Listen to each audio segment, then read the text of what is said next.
President Donald Trump signed an executive order today directing that Lake Ontario be called Lake America on U.S. federal maps. He said the change is effective immediately. The order tells Interior Secretary Doug Burgum to update the government's geographic names list. That is the same playbook used in January 2025 for the Gulf of Mexico, which U.S. agencies now label the Gulf of America. Here is what that does not do. It does not move the border. It does not force Canada, New York road signs, or the rest of the world to switch. About half the lake sits on the Canadian side. Toronto is on the North Shore. Rochester and Oswego sit on the south.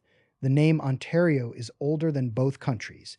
It comes from an Iroquoian word usually glossed as Great Lake or Shining Waters. European maps have used it for nearly 400 years. First Nations and Canadian officials say the name is not Washington's to retire. This started as a trade fight, not a geography class. After talks broke down, the U.S. raised tariffs. Canada answered with dollar-for-dollar duties, set to hit in September.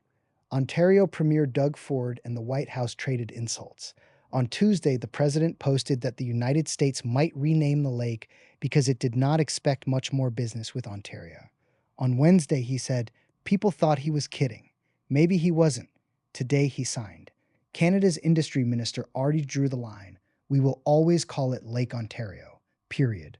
Prime Minister Mark Carney's office had not issued a full response to the signing as of late afternoon. Watch the maps. After the Gulf order, Google showed different labels depending on where you were. Expect something similar here. U.S. federal documents can say Lake America tomorrow. Canadian charts, shipping, and weather will still say Ontario. The water does not care what the press release calls it. The trade fight does.